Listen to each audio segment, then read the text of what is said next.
What you got there? Bobber stops. Yeah, bobber stops. Secret little something. Oh, I'm gonna need those secret baits, sir. Yeah. Hey guys, we're back. This is it. This is the last hurrah. We're at the last lake of the trip. Happens to be one of my favorite lakes that I went to ever since I came to Texas, started coming to Texas. It's right there. It's back behind us. Here with Ben, once again, this is our last hurrah in Texas. We're actually going somewhere tomorrow on the way home, which we also don't know where we're going. We're just kind of winging it. This morning was kind of tough. We went to a power plant lake. We caught some fish actually on frogs. But that's not probably gonna happen here because this is gonna be like pre-spawn stuff. Water probably high 40s, low 50s. So we got like our flat set crankbaits, our dock flipping stuff, our lipless crankbaits, and our chatterbaits, stuff like that tied on, and we're gonna go explore. Just come along with us. We got like 4 hours before dark, and then we're probably gonna cook some steaks up on the grill or something stupid before we hop in the car and drive further. By further I mean like 8 hours north in the middle of the night. It's gonna be a good time. But before that, we got to make it worth it. We got to get out there and stick some because all of our friends are back home right now with 5 more inches, not 5 inches of snow, 5 more inches of snow on top of like the 2.5, 3 feet that we had already. So we need to catch some here and enjoy the open water one more time. Let's do it. All right, we just launched. In case you guys were wondering, we just launched. That means we're in the lake. Obviously, we just freaking launched the boat.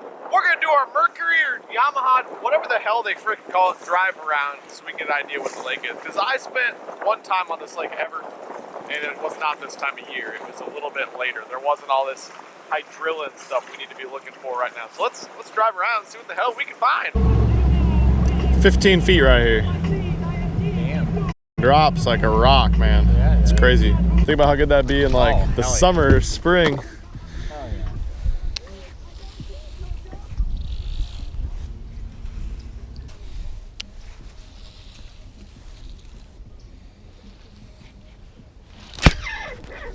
yeah. Yep, got one. No. Just good to see a fish. Yeah, hell yeah, man. Sweet. Flipping the old inbred. That's a big pre-spawner. Oh yeah. Heavy fish, man. Different than the ones we've been fishing for. Yes, sir. Bigger fish than you would think. I'll take him. Sweet.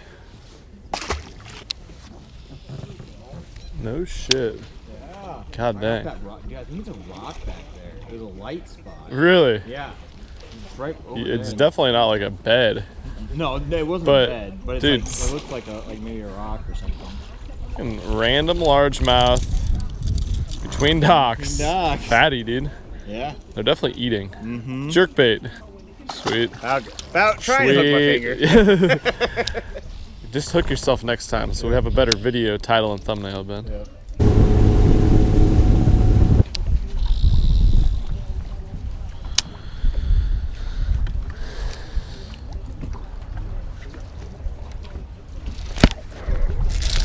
Found one. Did you? Nice. Random, dude. Seriously, that one looks beat to hell. Yeah. Big cold tag hole right there. All right, another one flipping a dock. Just kind of here and there, catching them randomly. Kind of in the middle. Yeah.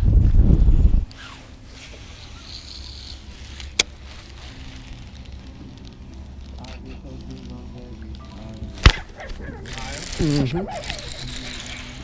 Swimming a jig in the damn pad stems. What the hell, dude? The only small one we've caught. Freaking whacked it. Wonder if yours was like that too. You just had. What's that? Wonder if yours that you just had was like that too. Yeah, I know. Never know, I guess. Rock, huh? Yeah. Dude. Did you break him? Yeah. Was it big? I don't know. Shit. Poke on the hook. Ah, damn. That's weird. Get it? No. Oh yeah. I got hung up on the pad stem and got one. Dude. Dude, it's a big one. You might want to. Yeah. It feels. It's a better one. Yeah. Oh, nice, dude. Nice one. Yeah, I saw his face. I was like, I don't think he's giant, but dude, pad stems. Not a bad one. Hell yeah, man. Not a bad one. Little 5-pounder action, huh? Yeah. Dude, We might have figured something out. Yeah. Pad stems. He was like hung on it, and I freaking popped it, and then he grabbed it. Wow. Oh yeah, that's a heavy one. He might go dude, close he's to close. 4. He might be bigger than that even. Damn, man, that's fat. That's a nice one. Hell yes, dude. Hell yes. Yay. Hi. Sick.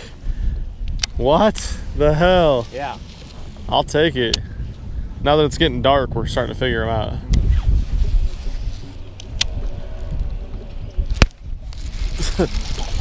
Giant. Hey, it's a fish. Yeah. It's a fish.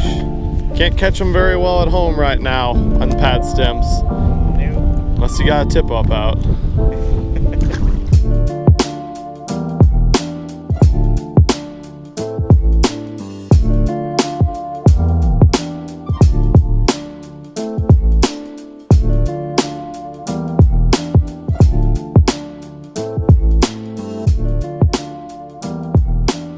Stuff right here.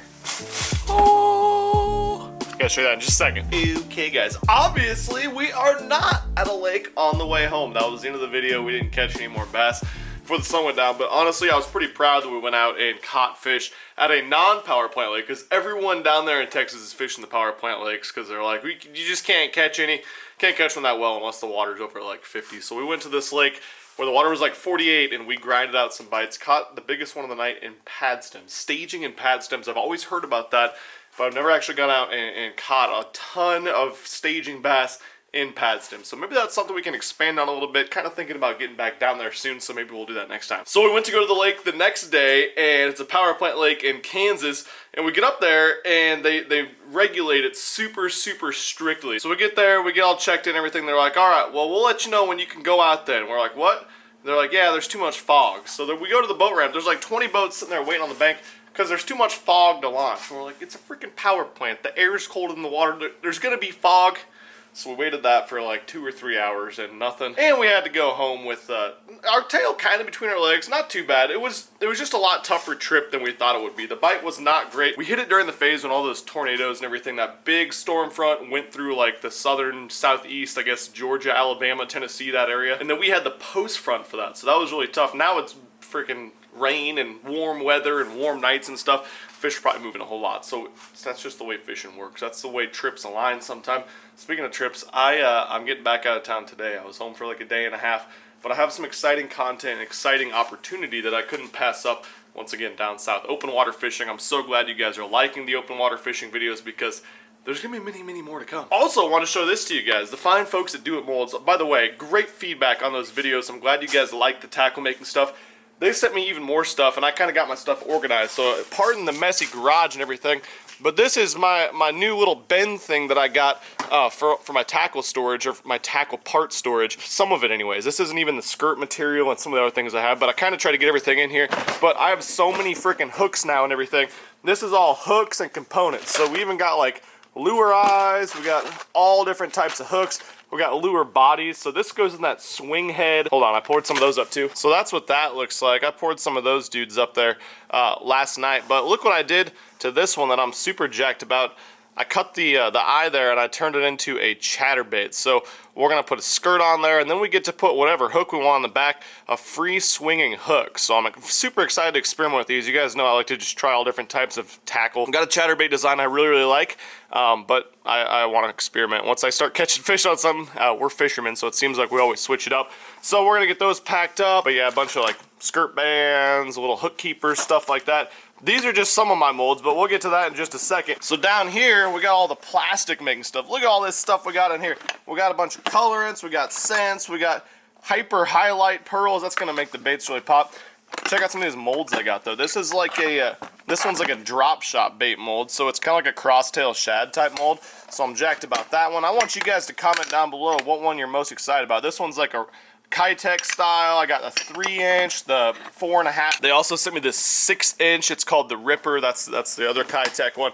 Oh my god, I got so much different stuff. This one's going to be the favorite of a lot of people right here. This is the actual 5-inch Gary Yamamoto Senko mold, the identical Senko mold. And to go along with that, we got some of this stuff right here, high density sinking additive to get that just right. super excited to experiment with those. Check out this flipping bait mold too. I think that thing's gonna be badass. Looks like the tail flap a little bit. It's 4 1/4 inches, so it's gonna be super good for some of our dock flipping stuff. Maybe just checking for pre-spawners and dragging banks and flipping around stuff in the next couple days too. And then of course we got all of our lead pouring molds. This is the one. This is the regular poison tail mold. We use the swinging poison tail. Got a bunch of new powder coat for my heads. I'm super jacked about that. Yeah, basically, I mean, I got a ton of freaking molds now. I can make a whole bunch of my own tackle, which is sick. So I want you guys to tell me what you want to see as far as tackle making in the future. I got so much freaking stuff now that I can make hard baits, I can make plastics, you guys know I can airbrush my own baits. I do that a whole bunch. From the feedback I got from you guys, you want to see some of that stuff too. Kind of blows my damn mind that you got all these videos on YouTube of like,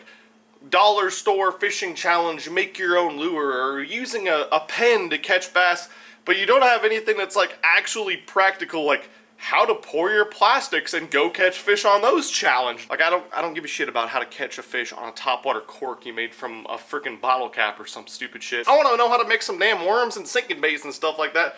Go out and catch something giant. I mean, that's just me. Hopefully you guys agree with me. Anyways though, I gotta finish packing up. I actually didn't even unpack anything except my clothes from the last trip because I've been home for a day and a half.